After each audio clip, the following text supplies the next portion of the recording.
Whoa, ho, ho. Mondays, am I right? You guys?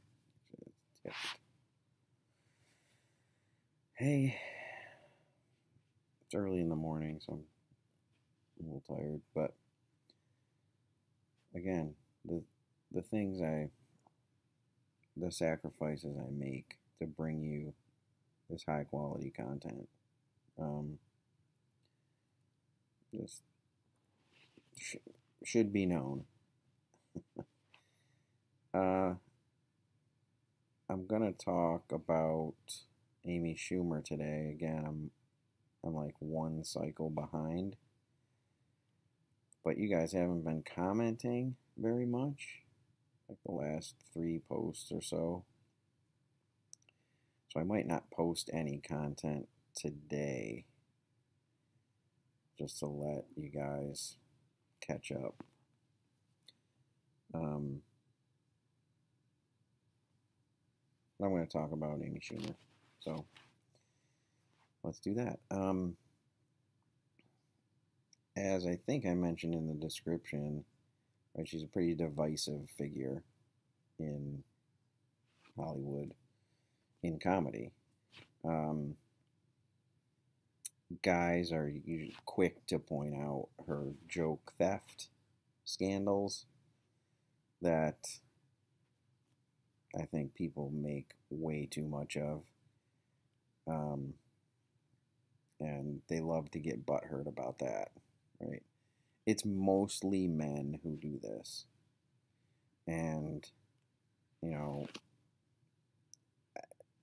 it's hard to chalk it up to anything other than like fear, maybe.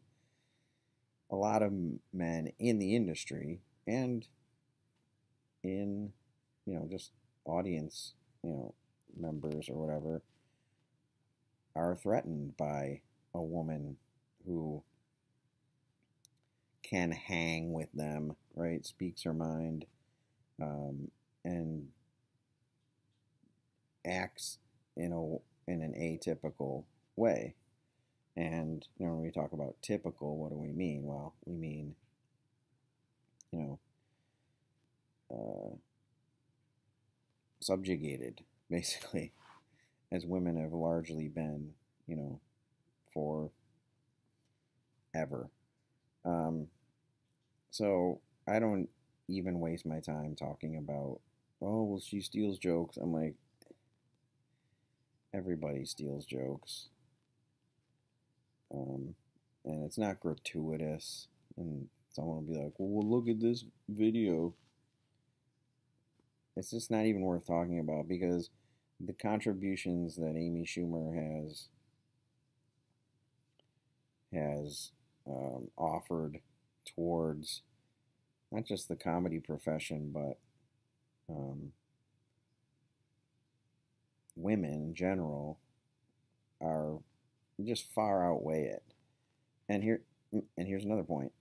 Maybe she did steal some jokes to get some notoriety to make these kinds of changes, right? Uh, it's like Eddie from Fresh Off the Boat. I just want a seat at the table. Well, women in comedy have, have been fighting for a seat at the table for a long time, and it's just now starting to the table starting to fill up with women. If you think about, Eliza Schlesinger, Nikki Glazer, Whitney Cummings, Chelsea Peretti, Amy Schumer, Kathleen Madigan. There's It's a different world now from what it was even when Amy Schumer was starting. So I would argue if she had to steal some jokes to end up doing what she's doing, steal away, right? Um, so let's talk about Amy Schumer.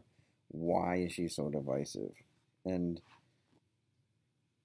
we had only had two comments, Maddie and Paige, and I do appreciate you guys.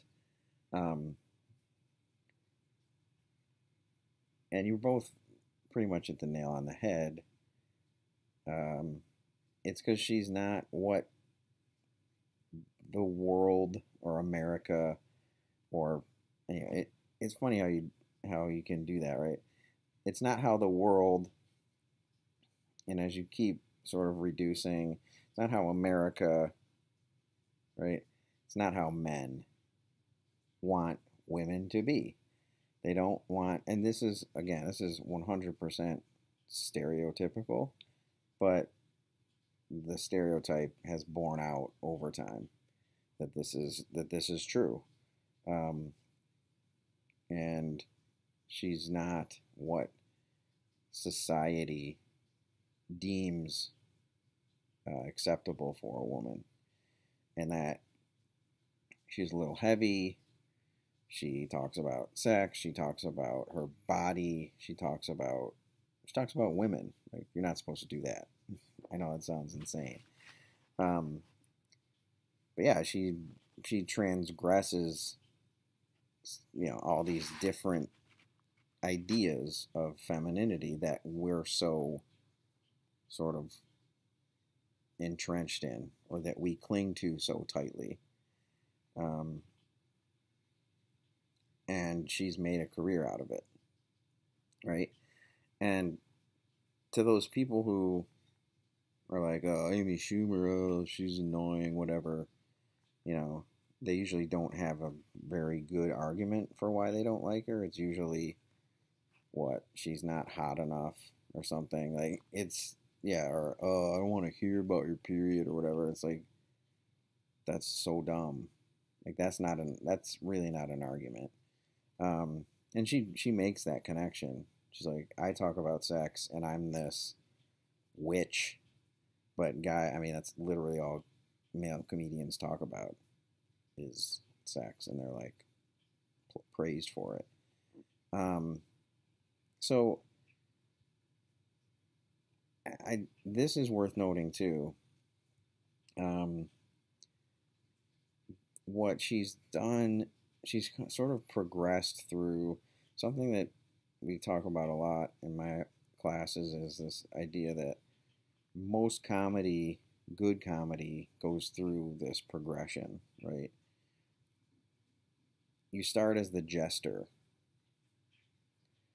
and the jester is just like looking for a laugh by any means, without meaning necessarily, without much thought. It's very base. The jester makes fun of your appearance, makes fun of, does physical comedy, falling down, getting hit in the nuts, like all this kind of stuff. And then any comedian worth their salt can't do that forever.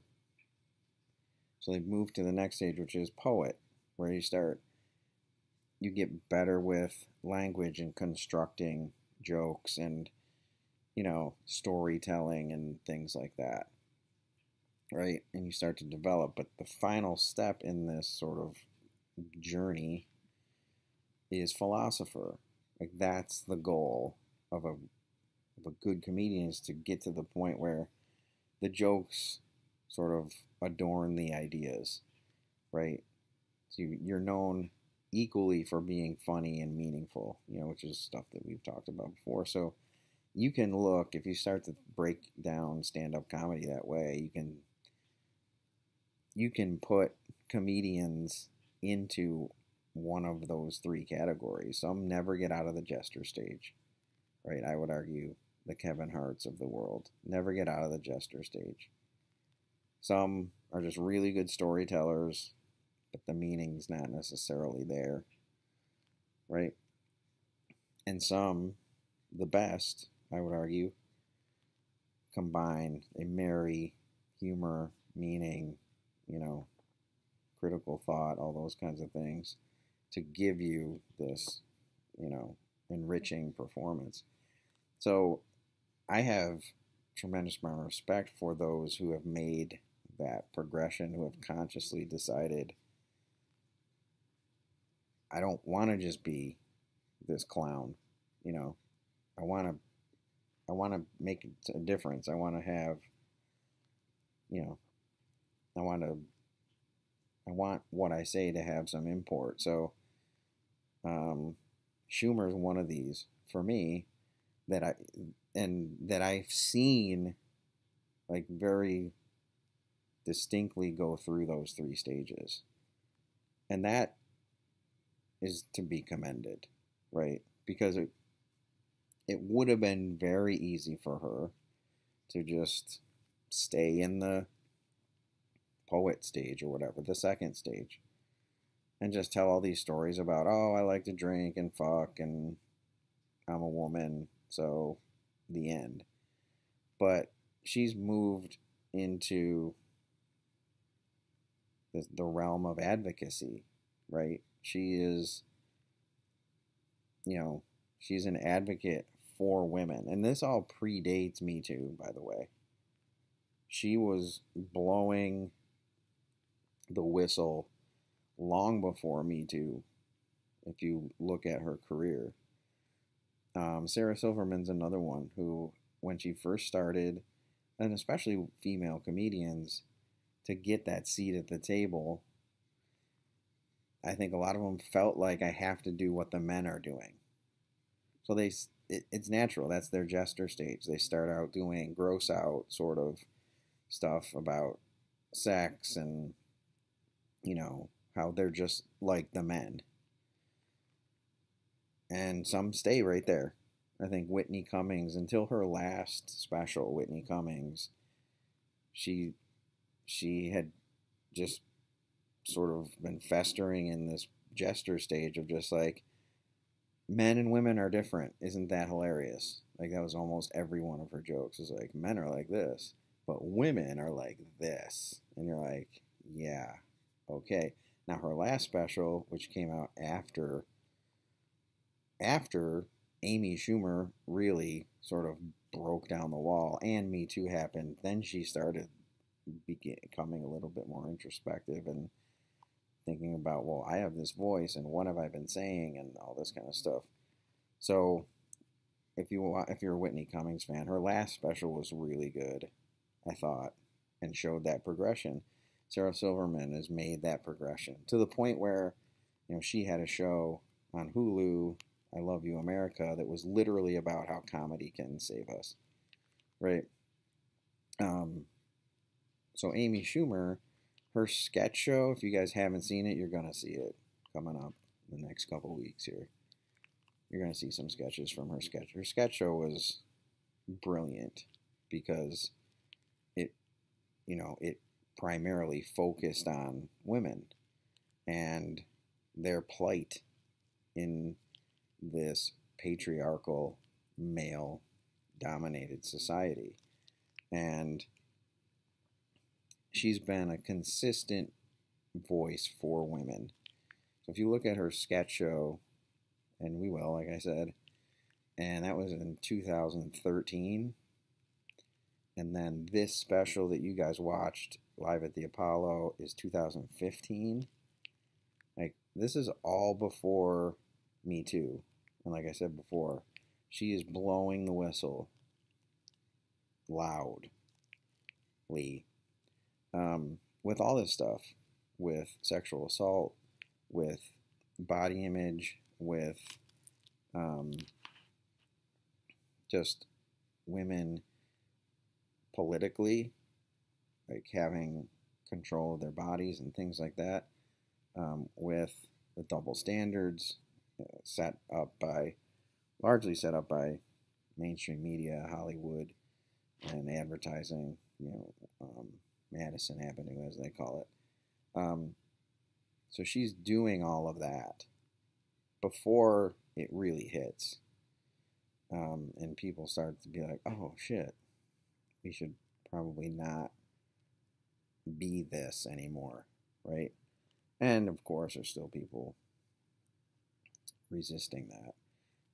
But it's worth noting, right, that Amy Schumer hasn't rested, right? She hasn't stopped.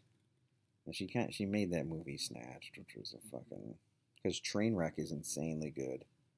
and the way it sort of dismantles the chick flick genre or romantic comedies, and it completely flips the script and makes you rethink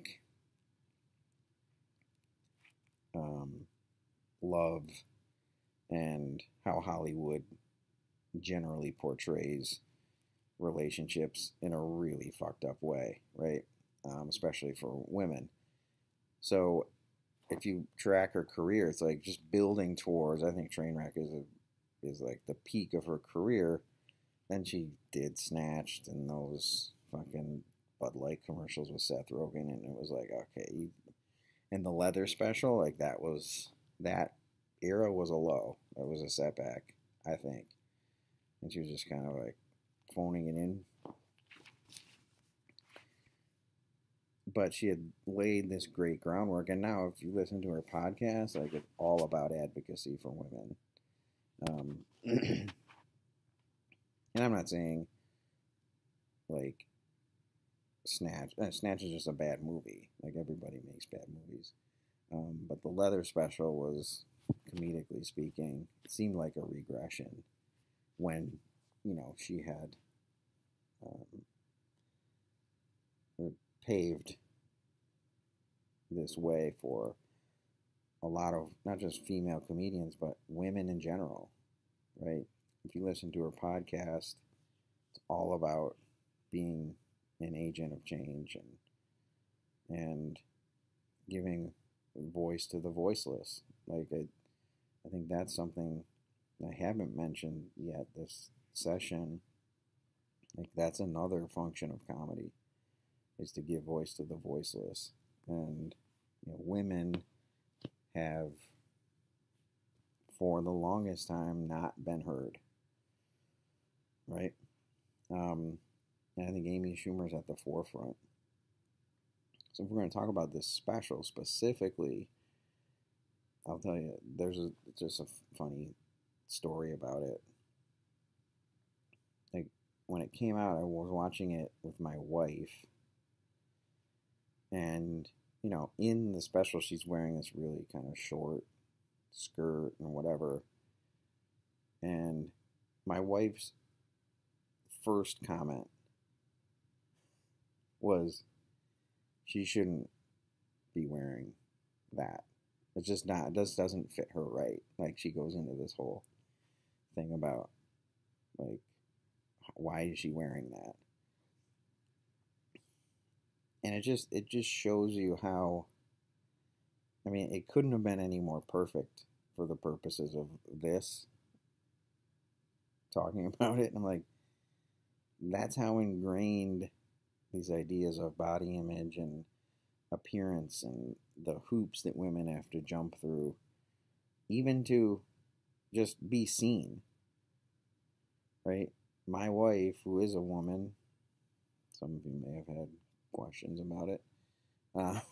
She is a woman. And that was my reaction. I'm like, she's not. Why would you say that? Like, she's not. I guess, ironically speaking, she's not up there for you. Like, she's not dressing. She's doing this for bigger reasons than what you think, right? She's not wearing that for you. She's wearing it because she thinks she looks good. She feels comfortable. She feels confident in this. Like, even her wearing this is a statement in and of itself. A statement that you completely ignore and you focus on the superficial aspects of it, not um, the deeper circumstances surrounding her choice of apparel for this special. And believe it or not, the special isn't about how she looks. The special is about what she has to say. So if you want to immediately dismiss somebody because of they don't look the way you want them to look, then we don't even need to watch this anymore, right? But that's constantly what women are up against. And honestly, we're all up against it, right? We're all constantly judged by how we look. It's the sort of, and to everyone's detriment, I would say, right? You're judged by the way you look before anybody even gets in the door. You've been judged, um, been prejudged by people, especially someone like Amy Schumer. Like, oh, I know what she's about. She's gonna do this, and then you miss out on, you know, um, some ideas or a person that could change your life. You never know, right? Not saying Amy Schumer could, but when you when you do that and you label people and you prejudge them, you could be missing out on, you know, a relationship or whatever. So I had that huge fight with my wife, and yeah, that was fun. We did finish watching it, and like I said, this is all a precursor to the whole Me Too movement. And she's not the first woman in comedy to be, you know, screaming this stuff. I told you about Margaret Cho. That was in the 90s. Margaret Cho went through the whole thing with Hollywood and telling her she's not Asian enough and she's not thin enough and she doesn't talk right and she doesn't, you know, this whole thing, like shaping her into something that everyone else wants her to be, right? And Amy Schumer talks about that with, you know, her experiences of, there's a great sketch. I can't find it in its entirety, but it's a 12 Angry Men parody, and it's these 12 guys in a jury room, and they're sequestered, and the case is Amy Schumer hot enough to be on TV? And it's super funny. It's really deep, and you know, it's a sharp way of doing this whole, like, men, like, why does it even matter, right? Like, the fact that these men are arguing over it for hours and hours with, like, to no to no avail, basically, is like, it's not up to you. Right? um and she has a lot of sketches that point towards that too. um so I think she's had some missteps, right? I mean, she's made some of her sketches. You know, there was one she did, like a Beyonce remake, and everyone was like, "Oh no, that one was bad." And she was like, "Hey, it's comedy. I fucked up, right? I took a shot. I thought it was gonna go this way and make this statement, and it was totally, you know, we missed one." Like, we've talked about this in this session too. Like, people have to have space to fail, especially in comedy. Like nobody really gets hurt if you miss the mark, right? But we want to say, you know, you can't do this anymore, you know, because you made a joke that didn't land, or it might have been insensitive or something like that. Like, we need the space to be able to fail or get it wrong or be corrected, and to learn about all these kinds of things. Um, so I thought it was interesting, Maddie and Paige's comments. You both used the term ladylike in quotes, which is, I mean, that's so telling, right? Because what does ladylike even mean? Um, and this usually fosters this larger discussion about,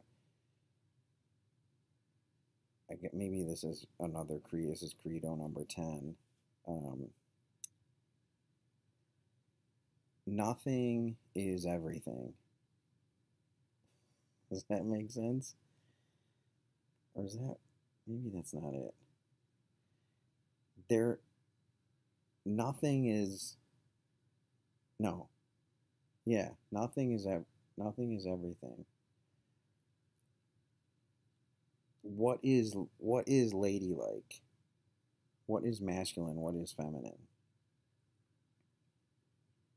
Really, when you think about it, we know what we know what the culture perceives as masculine and feminine, right?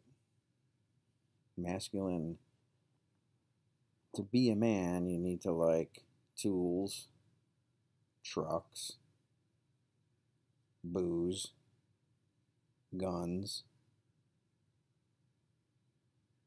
chicks, meats, and sports. That's it. That's all you got to do. 7 things, fellas, if you want to be considered a man. Now, here's the thing. What happens when you choose to define people by such limiting terms? You end up with some confused people. Exhibit A, me. I don't care for guns. I never had a gun. I'm not into tools.